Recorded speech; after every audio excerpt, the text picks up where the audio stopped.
थोडक्यात सांगा. अंतरा नाही ठाव ब्रह्मा स्थळ नाही दाखवत आहे. मुंगीच्या पायाची देवाय मग तुमचं जेवाय की नाही. मग जेव्हा विश्वास ठेवा का देहावरती ठेवा. बघा थोडं काय करतात. अपूर्ण कधी पूर्ण होत नाही आणि ती पूर्ण कधी अपूर्ण होणार नाही. एवढी भाषा तुम्हाला समज दिसेल.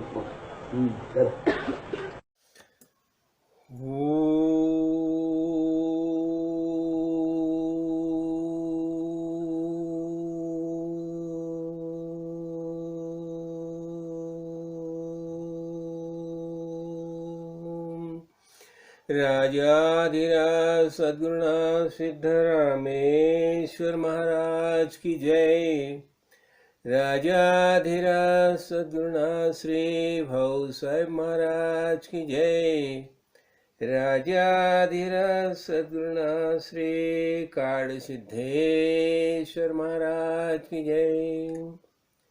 गुरुर्ब्रह्मा गुरुर्विष्णु गुरुर्देवो महेश्वरा गुरु साक्षात् परब्रह्म तस्मै श्री गुरुवे नमः।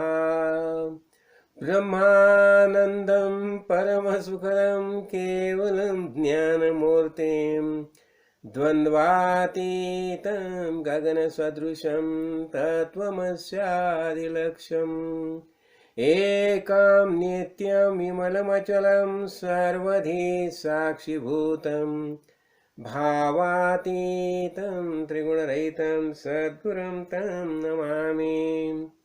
श्री गुरुचरणप्रतापे पुण्यपापे जाले त्रिभुवन समतीर्थे ज्ञानगंगे मिळाले।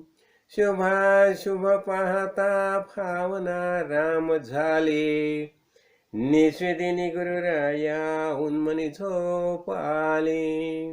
जय जय रघुवीर समर्थ राजाधिराज सद्गुरुनाथ श्री काळ सिद्धेश्वर महाराज की जय। आज श्रावण मास का पहला शनिवार शनिचर है और अभी क्या होता है, श्रावण का अर्थ क्या होता है? श्रवण, हमें श्रवण करना चाहिए। और क्या श्रवण करना चाहिए? जिससे हमारे अंतःकरण में भगवान की भक्ति बढ़ जाएगी, ऐसा हमें श्रवण करना चाहिए। तो आज मैंने क्या किया है, आज मैंने सामने बस महाभारत ग्रंथ रखा है। और ये महाभारत ग्रंथ का रखने का जो खास कारण जो ऐसा है कि ये महाभारत जो ग्रंथ है अपना वैदिक परंपरा का, जिसे पंचम वेद बताया जाता है, ऐसा महान ग्रंथ है। तो उसकी जो शुरुआत की है महर्षि व्यास जी ने, तो पहला ही श्लोक हम देखेंगे। नारायणं नमस्कृत्य नरं चैव नरोत्तमं देवी सरस्वतीं व्यासं ततो जयमुदीरयेत। महर्षि व्यास क्या बता रही है? ये नारायण जो है, देखो ये नर और नारायण, ये मूर्ति और धर्मा उनके बेटे है। मूर्ति और धर्मा के दक्ष प्रजापति की जो 13 कन्या थी ना, उनमें से एक जो कन्या है मूर्ति, वो ये 13 कन्या जो है वह सब अपना धर्म जो है, धर्म से ब्याही गई है। तो उनमें से मूर्ति और धर्म का जो दो पुत्र जो है, उनमें से एक नर और दूसरा नारायण। तो ये नर नारायण जो है न, पहले जन्म के, यही श्री कृष्ण भगवान और अर्जुन करके उन्होंने जन्म ग्रहण किया है। तो इसलिए नारायण जो है तो नारायण जो नर ऋषि जो है, वो नर ऋषि का अवतार जो है वो अपना अर्जुन है, और नारायण का जो अवतार है वो श्री कृष्ण भगवान है। इसलिए बताया है कि नारायणम नमस्कृत्य, नारायण को नमस्कार करके ये नर और नरोत्तम जो है, नरोत्तम बोलेगा तो श्री कृष्ण भगवान, तो ये उनको दोनों को प्रणाम करके, हाँ, और ये नारायण का है, अंतर्यामी, सबके अंतर्यामी नारायण है, अंतर्यामी नारायण स्वरूप भगवान श्री कृष्ण, हाँ, और उनके नित्य सखा नर स्वरूप नरश्रेष्ठ अर्जुन। तो ये दोनों की लीला प्रकट करने वाला जो ये ग्रंथ है वो महाभारत ग्रंथ है। तो महाभारत ग्रंथ में क्या आया?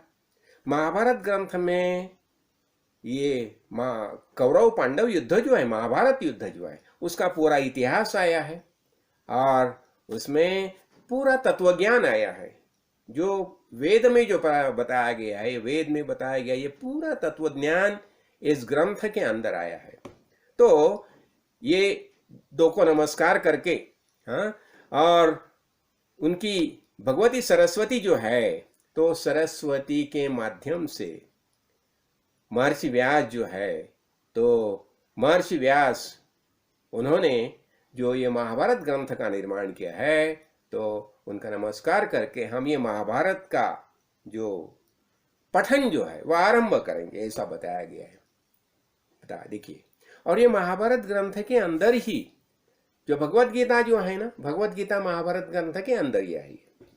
जब ही महाभारत युद्ध के लिए सब दोनों पक्ष के सैन्य सामने सामने आगे है, उसी समय अर्जुन भगवान श्री कृष्ण को बताता है कि देखिए, मुझे मेरा रथ जो है वो दोनों ये सैन्य के बीच में रखो, मुझे देखना है कि मुझे किनके के साथ युद्ध करना है। और जब श्री कृष्ण भगवान अर्जुन का रथ जो है वो दोनों सैन्य के बीच में लाते हैं, तो अर्जुन देखता है, अरे सामने कौन है? भीष्म पितामह है, गुरु द्रोणाचार्य है, कुलगुरु कृपाचार्य है, शल्य मामा है, और ये सब मेरे रिश्तेदार जो है उनके साथ मुझे युद्ध करना है। तो ये सब देख के अर्जुन का हाथ का जो शस्त्र है वो नीचे गिर जाता है, और उसी समय अर्जुन बताता है श्री कृष्ण भगवान को, ये इन सबके साथ युद्ध करके मुझे क्या करना है? मुझे युद्ध नहीं करना है। ये सब मेरे आप्त सखी जो है उनके वो मारने के बाद, समझाना, तो मुझे ये युद्ध नहीं करना है। तो उसी समय श्री कृष्ण भगवान अर्जुन को समझाते हैं। तो भगवत गीता में भी पहला जो श्लोक आया है, धर्म क्षेत्रे कुरुक्षेत्रे समवेता युत्सवा माम कहा पांडवाश्चैव किम कुर्वत संजय। धृतराष्ट्र संजय को प्रश्न पूछता है कि अब ये महाभारत युद्ध तो शुरू होने वाला है, तो मेरे पुत्र और मेरा भाई पांडु, उसके पुत्र सामने आए हैं, युद्ध में आए हैं, वो क्या कर रहे हैं मुझे बता दीजिए। तो ये शुरुआत का जो है धृतराष्ट्र पिता करके उसका प्रश्न जो है संजय को, तो संजय उसके बारे में सब एक बातें बताते जाते हैं। और ये युद्ध के बारे में जब भी अर्जुन बताता है कि नहीं मुझे युद्ध नहीं करना है, तो उसी समय ये उसे बताते हैं, श्री कृष्ण भगवान बताते हैं उसे कि ये युद्ध जो है, युद्ध कैसा है कि ये युद्ध में तुम समझो तुम्हारा अंत हो जाएगा, तो तुम्हें क्या हो जाएगा? स्वर्ग की प्राप्ति हो जाएगी। और तुम जीतेंगे तो क्या हो जाएगा? तुम्हें पृथ्वी का राज्य प्राप्त हो जाएगा। और ये महाभारत युद्ध जो है ना, तो क्या हो गया था? तो उसी समय जो अपनी जो संस्कृति की जो स्थिति निर्माण हो गई थी, ऐसी स्थिति थी कि उसी समय ये युद्ध आवश्यक हो गया था, और ये युद्ध नहीं होना चाहिए। इसलिए जो कुछ कार्य करना चाहिए सब कार्य श्री कृष्ण भगवान ने किए थे। लेकिन तो भी जब भी उसे बता दिया, दुर्योधन को बता दिया कि देखिए तुम खाली पांडव को 5 गांवों दे दो, बस ये युद्ध नहीं हो जाएगा। तो लेकिन उसी समय दुर्योधन ने बता दिया कि 5 गांव क्या, ये सुई की नोक के ऊपर रहने इतनी भूमि भी मैं उन्हें देने वाला नहीं हूं। तो ये ऐसा होने के बाद अभी संस्कृति के संरक्षण के लिए ये युद्ध होना आवश्यक हो गया था। और इसके बारे में और एक कथा बताई जाती है। क्या हो गया, ये भूतल पर एक अधर्मीय का वर्चस्व हो गया, और अधर्मियों का वर्चस्व होने के बाद पृथ्वी माता स्वयं ब्रह्मदेव के पितामह के पास गई, ब्रह्मदेव के पास भी, और उसने बता दिया, देखिए पितामह, अभी ये मेरे ऊपर जो भार हो गया है मैं सहन नहीं कर सकती। तो उसी समय पितामह बताते हैं कि देखिए तुम फिक्र मत करो, जल्द ही एक कली का अंश ऐसा एक राजा ये भूतल पर जन्म लेगा, और उसी समय विष्णु भगवान स्वयं अवतार लेके भूतल पर आ जाएंगे, और उसी समय जो युद्ध हो जाएगा वो युद्ध में तुम्हारे ऊपर जो भार हो गया है, जो अधर्म का वर्चस्व हो गया है, वो उसका सब परिमार्जन हो जाएगा, ऐसा उसे बताते हैं। तो यही जो कली का अंश करके जो जन्म लिया था, यही जो है वही दुर्योधन है, और श्री कृष्ण भगवान ये युद्ध में वहां आए हैं, और उनकी सामने यह युद्ध हो जाता है, समझाना। तो ये अभी ये क्या हो गया, हम ये युद्ध के बारे में देखते हैं। यह देखो, यहाँ एक ही बात मुझे बतानी है, ये युद्ध जो क्या है, युद्ध ये क्या हो गया, कर्म हो गया। कर्म, हरेक जो जन्म लेता है तो उसे कर्म तो करने ही पड़ते हैं। तो कर्म के बारे में क्या बताया जाता है, देखिए ये कर्म जो है वो कर्म कितने महत्वपूर्ण होते हैं, और वो कर्म के बारे में बताया जाता है कि ये पुरुषार्थ है, पुरुषार्थ है। तो ये पुरुषार्थ है, ये पुरुषार्थ हमें करना ही चाहिए। तो उसके बारे में क्या एक बताया, महाभारत में बताया है। वो बताते हैं, नरस्य अकुर्वतः कर्म दैव संपन्न न लभ्यते। देखिए, और तस्यात् सर्व समारंभो दैव मानुष निर्मिता। क्या बताया जाता है, पुरुषार्थ। पुरुषार्थ तो हमें पुरुषार्थ करना ही चाहिए। हमें जीना है तो जीना है, कैसा जीना है, आनंद से जीना है। और इसे बताया जाता है कि ये अपना मनुष्य जो है वो कर्म नहीं करेगा तो उसे दैव साथ नहीं देगा। तो नरस्य अकुर्वतः कर्म, वो कर्म नहीं करेगा तो दैव संपन्न न लभ्यते, तो उसे दैव का सहायता नहीं मिलता जो कर्म करता है। इसलिए हमें क्या करना चाहिए, तस्मात् सर्व समारंभो, इसलिए हमें ये दैव जो है ये मानी से निर्मित। ये दैव की निर्मित कैसी होगी है, इसे बताया जाता है, पूर्व जन्म कृतम कर्म तत् दैवम इति कथ्यते। पहले जन्म में जो जो कर्म किए हैं वो कर्म दैव ऐसे बताया जाते हैं।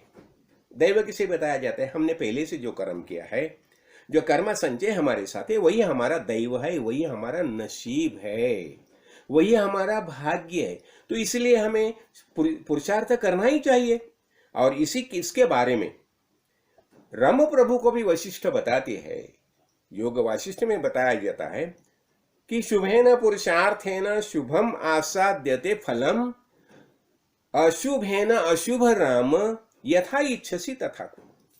ये पूरा योग वशिष्ठ जो है, ये पूरा सब उसके बारे में ज्ञान की सब बातें वशिष्ठ राम प्रभु को बताते हैं। उससे बताते हैं, शुभेन पुरुषार्थेन, तुम शुभ कर्म करेंगे तो तुम्हें शुभ प्राप्त फल हो जाएगा। शुभेन पुरुषार्थेन शुभम आसाद्यते फलम, अशुभेन अशुभ राम, और अशुभ कर्म करेगा तो अशुभ फल मिल जाएगा। और बताते हैं कि जैसी तुम्हारी इच्छा है वैसा कर्म करो। देखो यह क्या है, भगवत गीता में क्या है, कर्मयोग बताया जाता है। तो इसलिए हमें कर्म ही करना ही चाहिए। देखो अब ये कर्म का ही एक जो भाग है, अभी हम भक्ति करते हैं ना, भक्ति हमें क्या करना है, अब ये श्रावण महीना है, तो श्रावण महीना है तो देखो हमें भक्ति तो करनी है, समझाना। और भक्ति का अर्थ क्या हो गया, भक्ति यानी प्रेम।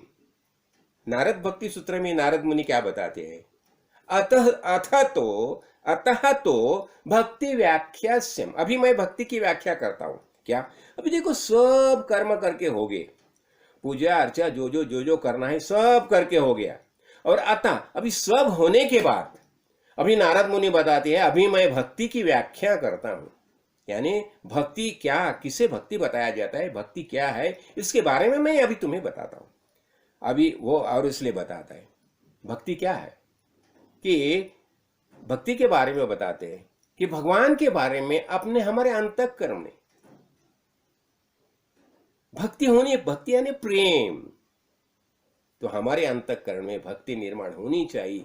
भक्ति यानी प्रेम, भगवान के बारे में प्रेम होना ही चाहिए। हम देखो, हम देह धारण करके आने के बाद हर एक को लगता है ना हमें किसी न किसी प्रेम करना चाहिए। तो ऐसा सबसे बड़ा प्रेमास्पद कौन है, किसके ऊपर हम प्रेम करना चाहिए? तो बताया जाता है भगवान, भगवान के बारे में प्रेम करो। तो ये भगवान कौन है? हमारे अंदर मौजूद है, जिसने हम सबको निर्माण किया, वही भगवान है। तदैक्षत बहुश्याम प्रजा, ये संकल्प है भगवान का। मैं एक अकेला हूं, इसलिए मैं अभी ये पूरी सृष्टि निर्माण करूंगा, और इसी तरह से भगवान ने सृष्टि निर्माण की है। तो अभी हम क्या देख रहे हैं? अभी हम श्रावण देख रहे हैं, श्रावण महीना। तो श्रावण महीने में देखो कितने त्योहार आते हैं। अभी देखो ना, परसों नाग पंचमी आ गई, तो नाग के बारे में हम कृतज्ञता भाव से हम नागों को प्रणाम किया है। अभी जल्दी रक्षाबंधन आ जाएगा, तो रक्षाबंधन में भैया दूज, भाई बहन के बारे में जो प्रेमास्पद जो है, ऐसा एक प्रेम का व्यवहार चलता है। हर एक भगिनी हमारे अपने भाई को रक्षा बांधती है। रक्ष रक्ष परमेश्वर है, भगवान सबकी रक्षणा करो, ऐसी प्रार्थना करती है। तो देखिए अभी क्या है, अभी मैं अपना ये सब पूरा उत्तराखंड में देख रहा हूं, समझाना। तो ये उत्तराखंड में देखो भक्ति, हम हमें भक्ति देख रही है। भक्ति यानी प्रेम, और अपना वैशिष्ट क्या है, हमें भक्ति करनी है। तो भगवान ने क्या किया, पहले तो वेद की निर्मित के लिए, वेद निर्माण करके वेद का प्रबोधन करने के लिए सप्तर्षि को भूतल पर भेज दिया, और सबको बता दिया, देखिए तुम ये मेरा सबसे लाडला बेटा जो है मनुष्य, उसे तुम ज्ञान का प्रबोधन करो। देखो, हाँ, तो अभी ये वेद जो है ना, और इसलिए क्या होता है, हम अभी हम यहाँ देखते हैं ना, हमारे देखो अभी नैना देवी मंदिर है। हाँ, तो अभी जब भी शिवशंकर अपनी पार्वती माता जब भी सती का देह लेके जब शिव जी घूम रहे थे, तो उसी समय विष्णु भगवान ने क्या किया, सुदर्शन चक्र से सती के शरीर के 51 भाग किए, और वो सब जगह गिर गए, और जहां जहां गिर गए ना, वहां शक्ति पुंज निर्माण हो गया। देखो अभी हम हमारे ये वैदिक परंपरा देखेंगे ना, तो भक्ति तो हमें करनी चाहिए, तो और सगुण और निर्गुण। तो इसलिए हम क्या किया, वो भगवान के अनेक जो सगुण रूप है, वो मूर्ति के रूप में हम निर्माण किए, और ब्रह्मा विष्णु महेश ये सबके मंदिर तैयार के लिए। और हर एक गांव में देखो एक मंदिर तो होता ही है। और ये मंदिर में क्या होता है, मंदिर में हर एक गांव का जो निवासी है जाके मंदिर में पूजा करता है। तो मंदिर क्या हो गया, हम बोलते हैं ना, चक्की फिरती है, और उसके चक्की के अंदर सब लोग क्या होते हैं, अपना उसका आटा पीठ तैयार होता है, गेहूं के, ऐसा बताया जाता है ना। तो ये सब लोग जो है ये मृत्यु के साथ मृत्यु में जा रहे हैं, देह छोड़ते हैं। तो खील से लगे रहो, बाल न बाका हो। तो कबीरा ने जब भी बताया है ना कि अभी जब कबीरा रोए, चक्की घूमती है, तो कबीरों को जरा, ये संत जो महानुभाव है ना, उनके अंतरण प्रेम रहता है। तो कबीरा रोहे तो क्या बताया जाता है, हाँ, कि खील से लगे रहो। जब भी उसका पाटा जो ऊपर किया जाता है, तो दो पाटन के बीच में बचा ना कोई, दो पाटन के बीच में कोई बचा नहीं। लेकिन जब ये ऊपर का पाटा जब भी ऊपर किया, निकाल लिया, तो उसके नीचे जब भी देखा तो खील से लगे रहो। खील के बाजू में जितने गेहूं के दाने थे वो सब मौजूद थे, वैसे के वैसे थे। इसलिए क्या बताया जाता है, खील से लगे रहो, बाल न बाका हो। तो देखो हमारे खील क्या है, हमारे गांव का मंदिर जो है ना, वो हमारे लिए खील है। उसकी हम श्रद्धा भक्ति भाव से उसकी श्रद्धा ये करना चाहिए, पूजा करना चाहिए, पूजा अर्चा करना चाहिए। तो अभी देखो ये सती के देह के जो अनेक जो भाग हो गए ना, तो यहाँ अभी अपने बाजू में देखो नैना नैना देवी मंदिर है, तो बताया जाता है, और ये नैनीताल सरोवर है, तो बताया जाता है नैनीताल सरोवर का जो जो आकार है ना, कैसा है, देखो आग जैसा है आकार, आग जैसा। तो ऐसा बताया जाता है कि सती का जो आंख है यहाँ गिर गया है, समझाना, नैना, और ये नैना देवी तैयार होगी। अभी देखो हम क्या करते हैं, हम देखो हमेशा श्रद्धा भक्ति से नैना देवी की पूजा करते हैं।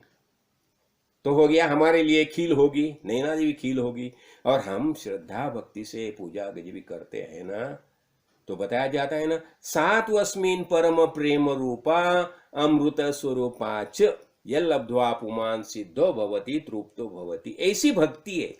भक्ति कैसी है? सात्वस्मिन् परम प्रेम रूपा, भक्ति परम प्रेम, अमृत स्वरूपाच, और अमृत स्वरूप तुम भक्ति करेंगे ना, तो हमें क्या पता चलता है, हम शरीर नहीं है, सच्चिदानंद स्वरूप आत्मा मैं हूं, ये हमारा ज्ञान पक्का होता है। इसलिए बताया जाता है परम प्रेम रूपा परम और अमृत स्वरूपाच, और यल्लब्ध्वा पुमान् सिद्धो भवति, और अमृतो भवति। और ये भक्ति करने से हमें पता चलता है कि हम चिरंजीव है। बताया जाता है ना, हमें कहा ये शरीर धारण किया है हमने, और शरीर के माध्यम से हम भक्ति कर रहे हैं। तो देखो ये नैना देवी मंदिर हो गया, देखो बाजुओं में पाषाण देवी मंदिर है, देखो वहां भी पाषाण देवी मंदिर में भी वहां भी एक देवी का सामर्थ्य है, देखो उसकी एक स्पंदन है, वहां जाके नहीं हमें पता चलता है। जब भी हम जाते श्रद्धा भक्ति से, जब भी उसे प्रणाम करते हैं, वह ध्यान धारणा करते हैं, बैठते हैं, तो शक्ति का प्रत्यय हमें आता है। देखो अब ये हो गया बाजू में, अभी एक बाजू में देख थोड़ा सा ऊपर की ओर आएंगे ना, वहां हनुमानगढ़ी का मंदिर है, हनुमान मारुति राय का मंदिर है, देखो। और मारुति राय का मंदिर जो है ना, तो वहाँ कैचे धाम भी है, देखो अभी अपना हम अल्मोड़ा रोड में जाएंगे तो वहाँ कैचे धाम है। तो कैचे धाम है, वहाँ कौन थे? नीम करोली बाबा। नीम करोली बाबा एक संत थे, तो उन्होंने क्या किया, उन्होंने मारुति राय की उपासना के लिए, ऐसा बताया जाता है कि नीम करोली बाबा जो है ना, वो मारुति राव के अवतार थे, मारुति राय के अवतार थे। तो नीम करोली, तो बहुत लोग क्या करते हैं यहाँ के, देखो बहुत लोग श्रद्धा भक्ति से कैची धाम जाते हैं, हनुमानगढ़ी जाती है, और मारुति इसको नीम करोली बाबा को प्रणाम करते हैं, हनुमान को प्रणाम करते हैं। अभी मारुति राय के बारे में क्या बताया जाता है, देखो हमने तो ये बहुत बार देखा है। अभी मारुति राय जो है ना, मारुति राय कैसे थे? जब भी मारुति राय, राम राय ने जब भी मारुति राय को बताया, देखो अरे मारुति राय, हनुमान तुमने मेरा इतना काम किया है कि तुम वरदान मांगो। तो मारुति राय ने क्या वरदान मांगा, देखो, सर्वेत्र सुखिनः सन्तु सर्वे सन्तु निरामया सर्वे भद्राणि पश्यन्तु न कश्चित् दुःखमाप्नुयात्। देखो ये वरदान मांगा। ये सब भूतल पर जितने देह धारण करके आए सब कैसे होनी चाहिए? भद्र, जेंटलमैन होनी चाहिए, हाँ, और सुखी होनी चाहिए, निरामय होनी चाहिए। उन्हें कौन सा भाई जो बीमारी आजार बीजार हो, ये कौन सा नहीं होना चाहिए, ये स्वस्थ होनी चाहिए, इसी वरदान मांगा। और दूसरा वरदान क्या मांगा, उसने बताया ना कि जब तक राम कथाएं भूतल पर चलती रहेगी तभी तक मेरे प्राण रहने चाहिए। देखो तो इसलिए क्या होता है, ये हनुमान मंदिर जो है, जहां जहां हम मंदिर के यहाँ जाते हैं, संत संघ में जाते हैं, वहां हनुमान की, मारुति राय की उपस्थिति रहती है, हनुमान उपस्थिति रहते हैं। तो ये हो गया। और देखो और थोड़ा और हम आगे जाएंगे ना, तो घोड़ाखाल मंदिर है, देखो। और घोड़ाखाल में वहां क्या है, वहां गोलूदेव है, गोलूदेव है। और गोलूदेव के बारे में ऐसा बताया जाता है कि जब ही वो कुछ लकड़ी का घोड़ा ऐसा एक जो जन्म लिया था, समझा ना, तो गोलूदेव की खासियत ऐसी है, वो क्षत्रिय थे, और उसकी खासियत ऐसी है कि वो बहुत न्याय देवता मानी जाती है, न्याय प्रिय माना जाता है गोलूदेव। इसलिए गोलूदेव की प्रार्थना तुम करेंगे ना, तो तुम्हें तुम्हारे सामने जितने जितने कुछ अशुभ बातें जितने सब दूर हो जाएगी, और न्याय देवता मानी जाती है। तो गोलूदेव न्याय देवता, न्याय देने के बारे में कि अपना भूतल पर जो सब जीते हैं न्याय से, कहाँ अन्याय नहीं होना चाहिए, सबको जीने का अधिकार है, और इसलिए वेद प्रणीत जीना है वैसा ही सबको जीना चाहिए।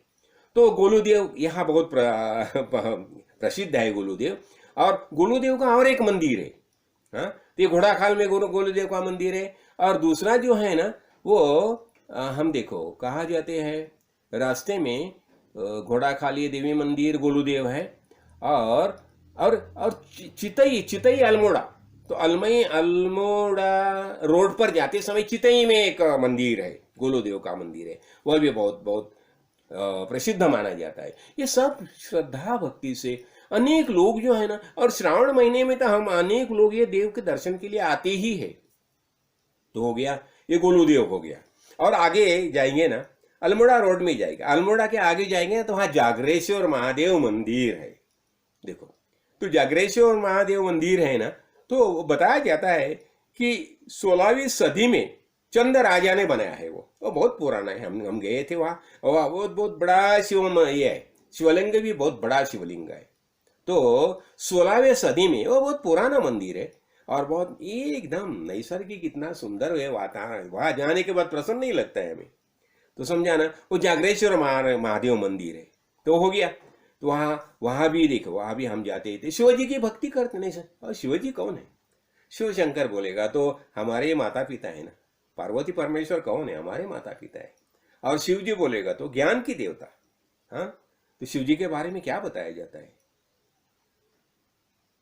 हम हमेशा बोलते हैं, देखो, आत्मा त्वं गिरिजामति सहचरा प्राणा शरीरम गृहे पूजाते विषयोपभोग रचना निद्रा समाधि स्थिति संचरयो प्रदक्षिण विधि स्तोत्राणि सर्वो गिरो यद्यत् कर्म करोमि तदखिलम शंभो तवाराधनम।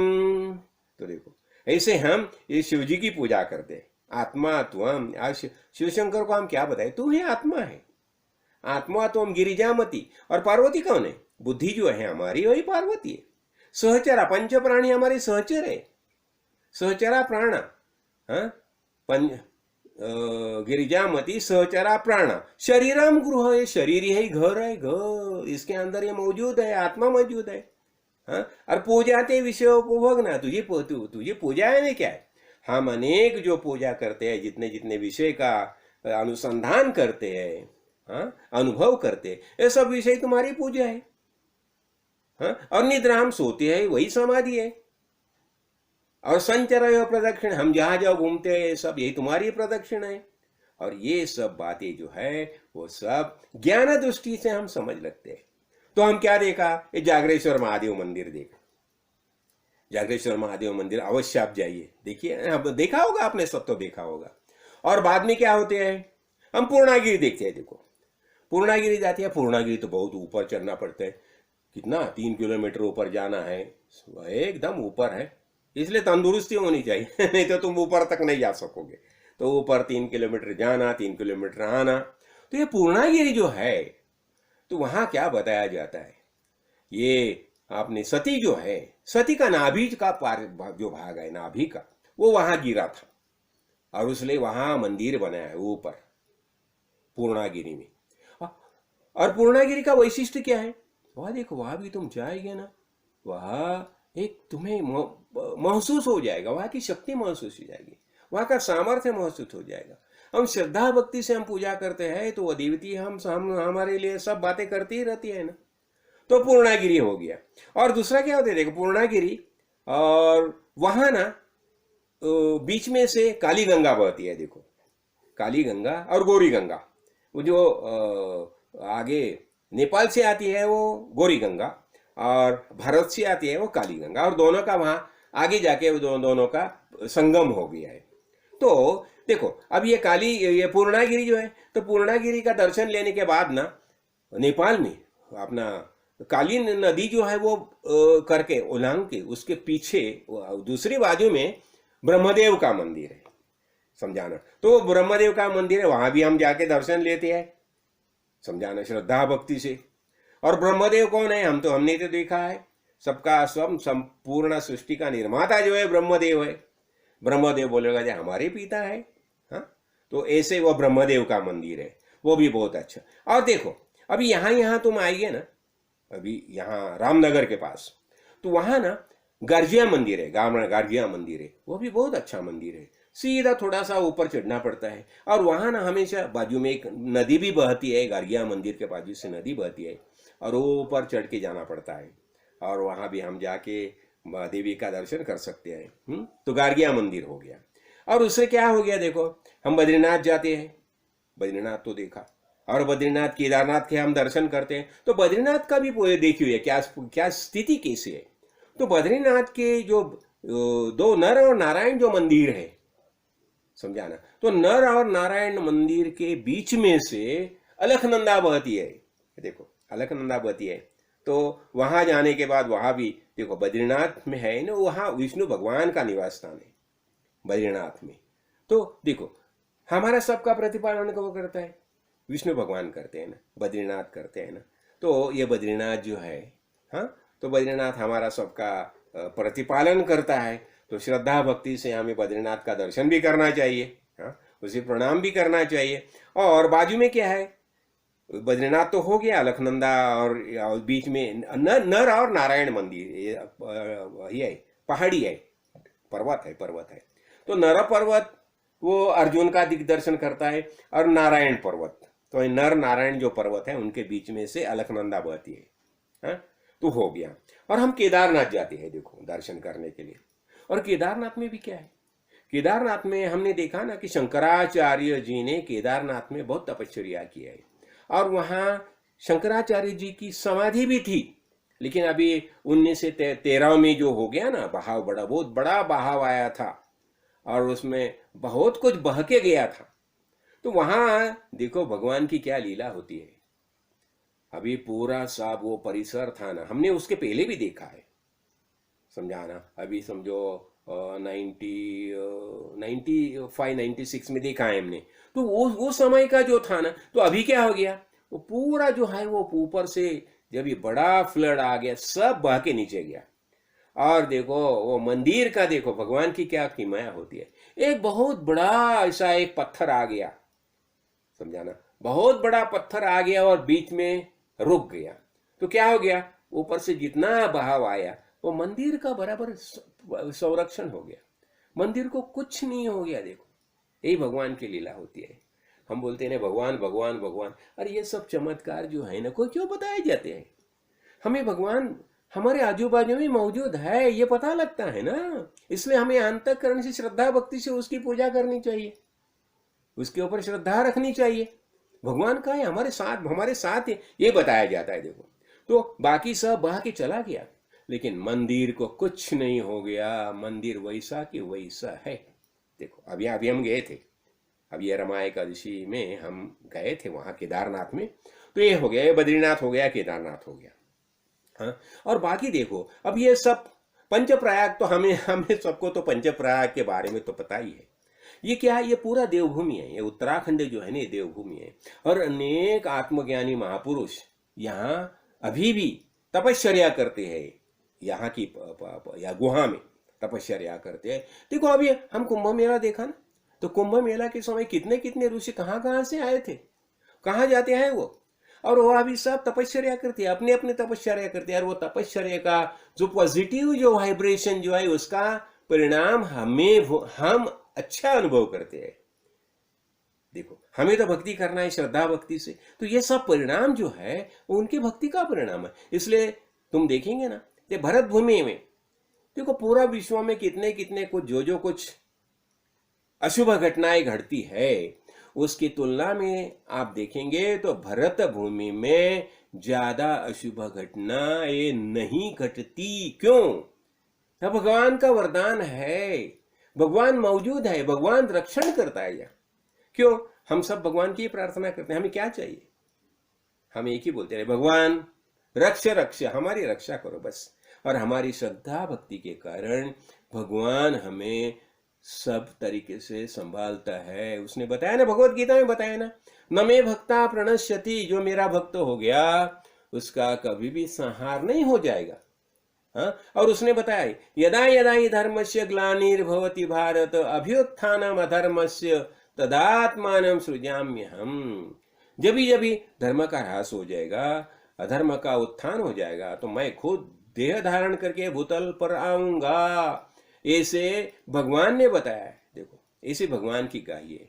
तो ये क्या बताया, तो हमने क्या देखा यहाँ, तो ऐसा जो है ना, ये भगवान वो देखो, केदारनाथ मंदिर को कुछ नहीं हो गया, यही बताया जाता है। अभी देखो, हम थोड़ा सा नीचे की ओर आ जाए, वहां पंच प्रयाग है। देखो, अब ये पंच प्रयाग है ना, तो उसके बारे में भी थोड़ी सी जानकारी मैं आपको देना चाहता, सबको मालूम है शायद। देखो, तो अभी ये क्या है, ये पंच प्रयाग जो है ना, उसमें एक विष्णु प्रयाग है। देखो, अतः विष्णु प्रयाग में क्या होता है, वहां धौली गंगा और अलखनंदा दोनों का संगम होता है। कहाँ, विष्णु प्रयाग में।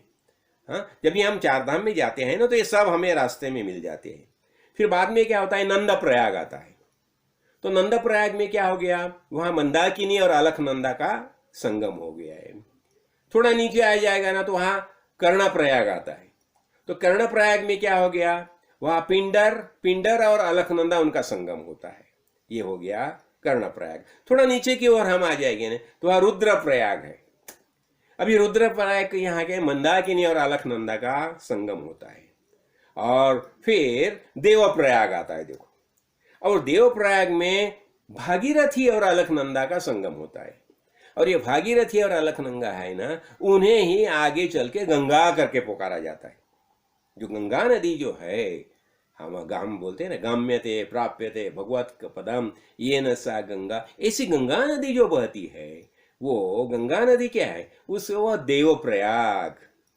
तो देव प्रयाग में जो संगम हो गया है ना, भागीरथी और अलखनंदा का संगम हो गया है, वो देव प्रयाग में हो गया है।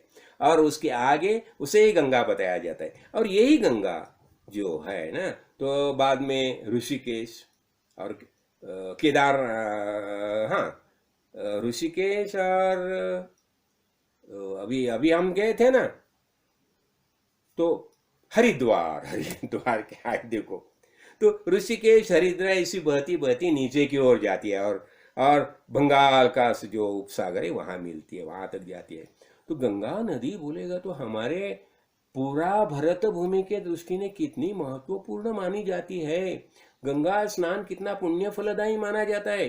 अभी तो हमने वहां ये देखा ना, क्या देखा हमने, अभी हम गए थे ना, क्या है, कुंभ मेला। कुंभ मेला, तो कुंभ मेला के लिए हम गए थे, तो हम 4 ही दिन वहां गंगा स्नान किया। तो देखो, अब ये जो बातें जो है ना, हाँ, तो ये बातें है, ये क्या है, ये पूरा सब मंदिर जो है, सब देवता जो है। तो हम हाँ, हमने ये देखा क्या, घोड़ा का, हाँ, कसारा देवी नहीं दिखे अभी। तो कसारा देवी जो है ना, तो कसारा देवी हम अल्मोड़ा के आगे कसारा देवी है। हाँ, तो कसारा देवी, ये देवी का वैशिष्ट्य ऐसा है कि शुंभ और निशुंभ, ये 2 असुर थे ना, बलशाली अफूर, पाताल लोक से ऊपर आए थे, और पार्वती माता ने उनका वहां वध किया है। कहा, शुंभ और निशुंभ, कसारा देवी। और कसारा देवी वहां जाने के बाद वहां हमें पता चलता है वहां की स्पंदन क्या है। जब भी हम शांति से वहां ध्यान धारणा करेंगे ना, तो वो स्पंदन है हमें पता चलती है। इसलिए क्या होता है, यहाँ का जो वातावरण जो है ना, ये देवभूमि का, यहाँ की एनर्जी ही अलग है, शक्ति ही अलग है।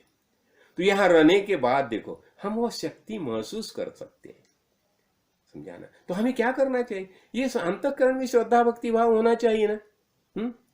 तो अभी देखो, ये सब बात ही जो हम समझ लेते हैं, हाँ, और भगवान ने यही समझाया। हम बोले ना, गांव में जो मंदिर होता है, क्या खील से लगे रहो, बाल न बाका हो। तो ऐसी बात होती है। तो इसलिए हमें ये मंदिर में जाके अनेक देव देवता जो, और ये देखो, ये देव देव का मंदिर में जाना ये मामूली बात नहीं है। हमें देवता बुलाती है, और जब भी हमें बुलाती है ना, उसी समय हमारा वहां जाना होता है, उसके पहले नहीं जाना होता। और जब भी हम जाते हैं ना, तो उससे हमें देवता बुलाती है, आइए आइए। जैसा भगवान को भक्त की प्रतीक्षा होती है ना, भगवान को भी भक्त की प्रतीक्षा होती है ना, भक्तों को भगवान की प्रतीक्षा होती है। लेकिन भगवान भक्त क्या करते हैं, भक्त अपना जैसा है भक्ति करता रहता है, समझाना। और जब भी हमें भगवान बुलाता है, तो हम खुद वहां जाते हैं, और प्रसन्नता अनुभव करते हैं। तो देखो, हमने ये सब जो मंदिर क्यों देखे, और ये भरत भूमि का वैशिष्ट्य है। अभी देखो, मैं बाकी कुछ मजहब है, धर्म है, उनके बारे में मुझे कुछ बताने की खास आवश्यकता नहीं है। अभी तुम क्रिश्चियन धर्म देखेंगे ना, एक ही अपना क्या है, खफा सिर्फ तुम्हें चर्च दिखाई देगा, सिर्फ चर्च। मुस्लिम धर्म सिर्फ मस्जिद, बस इतना ही। हाँ, तो क्या होता है, अभी एक बात बताता हूं तुम्हें। देखो, एक ऐसा है कि हमारा जो वैदिक परंपरा जो है, तो वैदिक परंपरा में देखिए, वेद उपनिषद कितने कितने ग्रंथ लिखे हैं, देखो ना, कितने स्मृति ग्रंथ है, कितने श्रुति ग्रंथ है, कितने उपनिषद है, कितने भागवत, मनुश्रुति, भागवत, अनेक ग्रंथ है किसमें, वैदिक परंपरा में। अभी क्रिश्चियन में क्या है, बस बाइबल एक ही ग्रंथ। मुस्लिम में क्या, कुरान एक ही ग्रंथ, बराबर है ना। लेकिन हमारे वैदिक पुराण में कितने ग्रंथ है, कितने ग्रंथ है, देखो देखो देखो।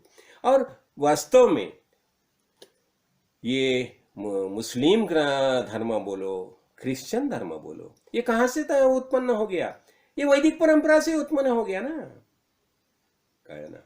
अभी इसमें से अपना वैदिक परंपरा में ना, लव, अभी क्रिश्चियन बताते हैं लव दाई नेबर, जो आप तुम्हारा जो पड़ोसी है उससे प्रेम करो, स्वर्ग का राज्य है, मेरे पास आओ तुम, मैं तुम्हें स्वर्ग का राज्य दे दूंगा। ऐसा कौन बताया, क्राइस्ट बताया। हाँ, तो अभी यही बात जो है ना, हम संत संघ बताते हैं ना, वही है ना, संत संगम यहाँ हो गया, तुम्हें खुद का ज्ञान प्राप्त हो जाएगा। और लव दाव नेबर, क्यों, सर्वाभूति भगवत भाव, यही ज्ञान का मुख्य लक्षण है, सबके अंदर भगवान ही मौजूद है। हाँ, तो यही बात ही जो है। और मुस्लिम ने क्या लिया, बंधु भाव, यही लिया ना, और उनका धर्म हो गया। तो क्या हो गया, ये वैदिक परंपरा से कुछ कुछ कुछ बातें लेके ये अलग अलग मजहब तैयार हो गए, लेकिन धर्म एक ही है, और वैदिक परंपरा, वैदिक धर्म है।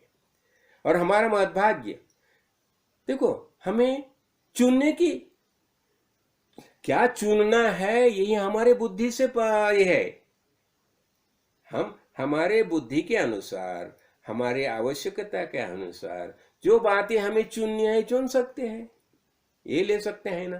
तो हमारा जो वैदिक परंपरा जो है, उसमें सम आए ना, हरेक जो है वो भगवान का ही पेप है। इसलिए बताया जाता है ना, वसुधैव कुटुंबकम, ये पूरा वसुधा है ना, ये एक ही फैमिली है, एक ही कुटुंब है, ये सिर्फ वैदिक परंपरा ही बताती है, समझाना। तो इसलिए हमारा महत्भाग्य है कि हमें देखो, वेद में भी क्या बताया, कर्म कांड, उपासना कांड, ज्ञान कांड, सब बताया।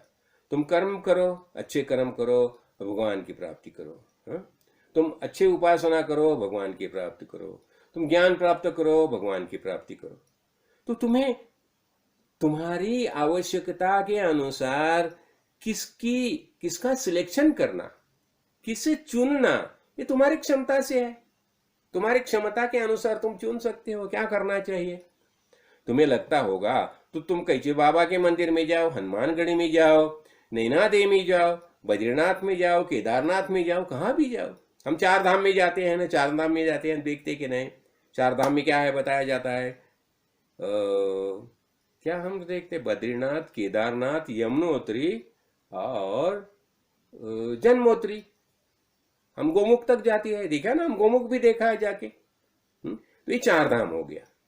तो ये सब जो है, ये श्रावण मास के कारण हम सब सुन रहे हैं। देखो, हमें श्रवण करना है ना, क्या श्रवण करना है, अरे हमारी परंपरा भी समझ ले, हमारी वैदिक परंपरा कैसी है।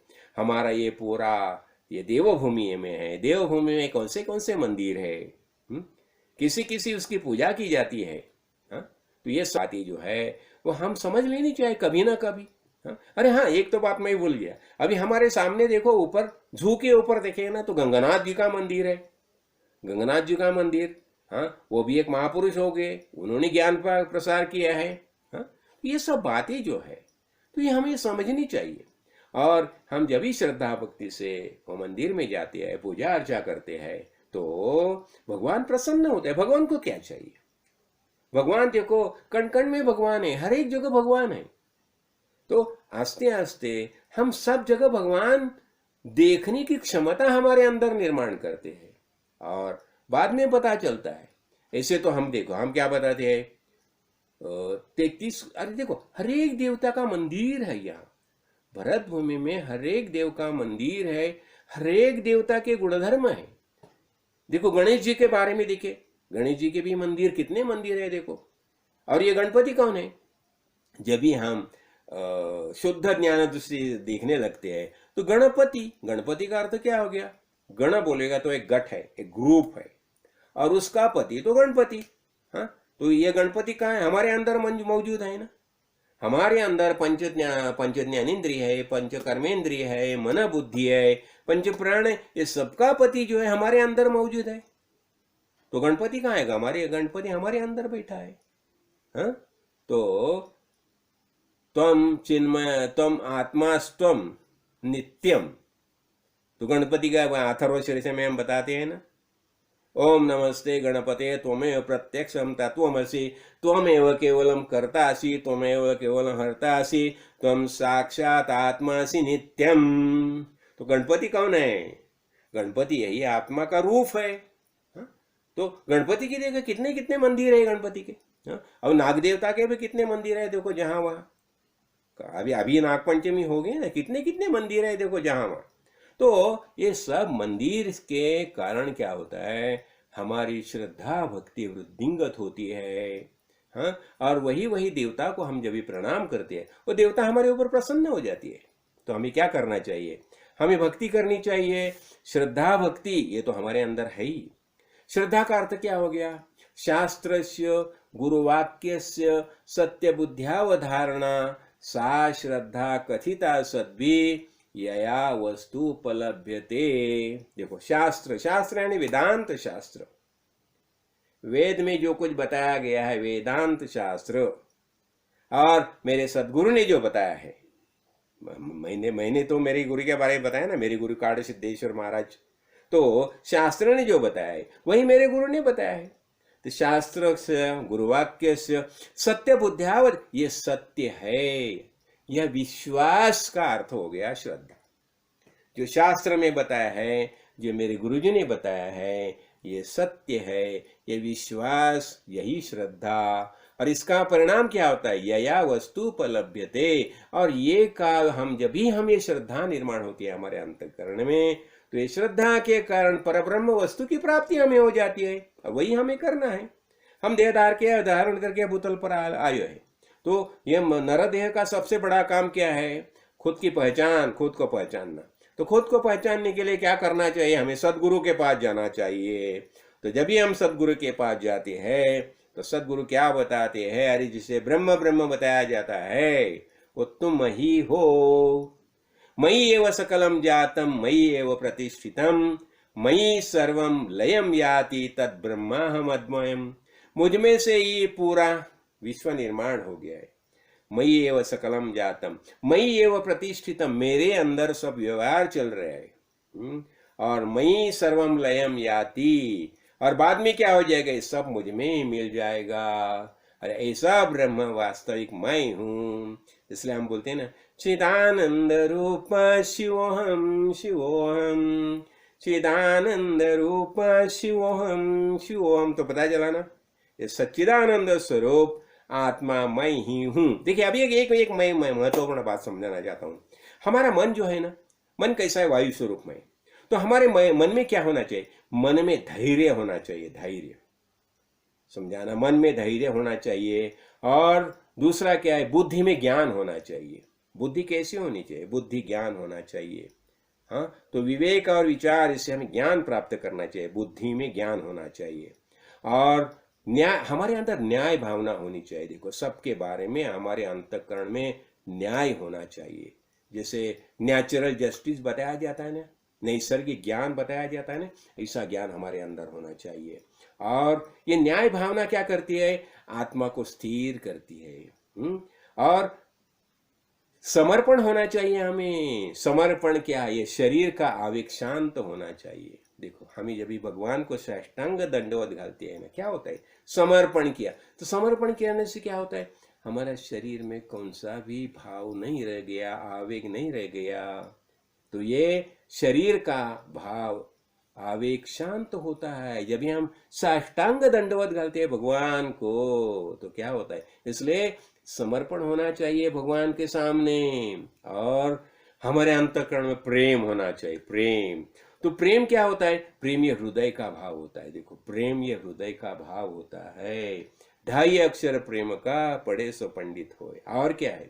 हमारे अंदर करुणा होनी चाहिए। देखो जब ये धैर्य, ज्ञान, हाँ, न्याय भावना, समर्पण, ये सब जब इकट्ठा हो जाती है, एक ही हो जाती है, तो करुणा निर्माण होती है। और करुणा जो है वही धर्म का आधार है। देखो समझाना। तो ये करुणा जो है, तो देखो करुणा जो है ना, ये महापुरुष में करुणा होते हैं। करुणा कर, अकारण करुणा कर बताया जाता है महापुरुष को। और ये महापुरुष जो है, कारण करुणा कर महापुरुष, हमारे लिए ये भूतल पर जन्म लेके आते हैं। मैं हमेशा बताता हूँ, मेरे गुरु काड़ सिद्धेश्वर महाराज हमारे लिए भूतल पर आए देह धारण करके। वो निर्गुण निराकार थे। जब भी भगवान निर्गुण निराकार होता है, तो जब भी उसे लगता है नहीं मुझे ये मेरे भक्त है, उसे प्रबोधन करना चाहिए, तो वह सगुण साकार होते हैं। वह सगुण साकार देह धारण करके भूतल पर आते हैं। ऐसे मेरे गुरुजी हमें ज्ञान का प्रबोधन करने के लिए भूतल पर आए, और उन्होंने हमें ज्ञान का प्रबोधन किया है। देखो और क्या होता है? धर्म के बारे में एक बात देखो, धर्म का उपदेश किया जाता है। धर्म का उपदेश किया जाता है, लेकिन धर्म के बारे में आदेश नहीं दिया जाता। क्या बताया? धर्म के बारे में आदेश नहीं जाता। इसलिए देखो मैंने ये बहुत बार बताया है, श्री कृष्ण ने भी इति दे ज्ञानम आख्यातम गुह्यात गुह्यतरम मया विमृश्चत अशेषेण यथा इच्छसि तथा कुरु। ये भगवत गीता में श्री कृष्ण भगवान ने अर्जुन को बताया। क्या बताया? मैं सब ये तुम्हें पूरी ज्ञान की बातें तुम्हें मैंने समझाई, तो अभी तुम क्या कर, तुम ये इसका बराबर बार तुम ये करो, उसका आकलन करो। विमृश्यत अशेषेण, उसके ऊपर विचार करो, विचार करो, और विचार करने के बाद जैसी तुम्हारी इच्छा होगी वैसा करो। बात ऐसा नहीं बताई यही करो करके, आदेश नहीं देते, वो उपदेश देते हैं, आदेश नहीं देते। तो धर्म का उपदेश किया जाता है, लेकिन धर्म का आदेश नहीं दिया जाता। तो इसलिए हम क्या करना चाहिए? हमें संत संगा में आना चाहिए। श्रद्धा भक्ति से श्रावण महीना है, तो अच्छी अच्छी बातें सुननी चाहिए, हमारे देव देवता का बारे में बात सुननी चाहिए, और भक्ति करनी चाहिए। और भक्ति के कारण क्या हो जाएगा? हमारा बेड़ा पार हो जाएगा। हमें जो शाश्वत आनंद की प्राप्ति होनी चाहिए वो हो जाएगी। सदगुरु भगवान की कृपा आशीर्वाद से सबको यही सामर्थ्य प्राप्त हो जाए, यही भगवान से प्रार्थना। तो हमारा शनिचर हो गया, प्रसन्न हो गया ना सब? देखा ना तुमने, शनिवार का हमारा तो कार्य हो गया। और मैं क्या करता हूँ, मैं जब भी प्रवचन करता हूँ, मैं हमेशा मेरे बाजू में गुरुजी बैठे हैं, तो गुरुजी के बाजू में बैठ के जब भी मैं प्रवचन करता हूँ, मैं आनंद महसूस करता हूँ। और उन्होंने मुझे बताया है ना, अरे मैंने जो तुम्हें ज्ञान दिया है वो जितना हो सके ज्यादा से ज्यादा लोगों तक पहुंचाने का कार्य कर, वही कर रहा हूँ। तो चलिए, तो हमारा शनिवार का जो यह सत्संग तो हो गया। राजाधिराज सद्गुरुनाथ सिद्धरामेश्वर महाराज की जय। राजाधिराज सद्गुरुनाथ श्री भव साहेब महाराज की जय। राजाधिराज सद्गुरुनाथ श्री काड़ सिद्धेश्वर महाराज की जय। हरि चिया दासा हरि दाहि देशा, हरि चिया दासा हरि दाहि देशा। जब भी देखो हम हरि से भगवान के दास होते हैं ना, तो सब जगह हमें भगवान ही दिखाई देता है। कहाँ है भगवान? का है, सब जगह भगवान है। तो हरि चिया दासा हरि दाहि देशा, भावे जैसा तैसा हरि एक, भावे जैसा तैसा हरि एक।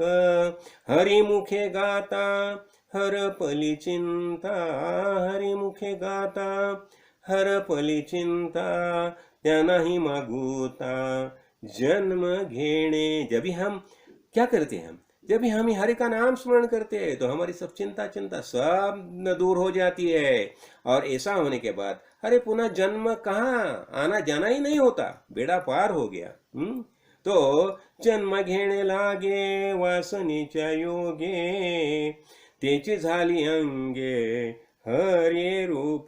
हमारी कामना जो है, तमन्ना जो है, वो सब हरी होगी।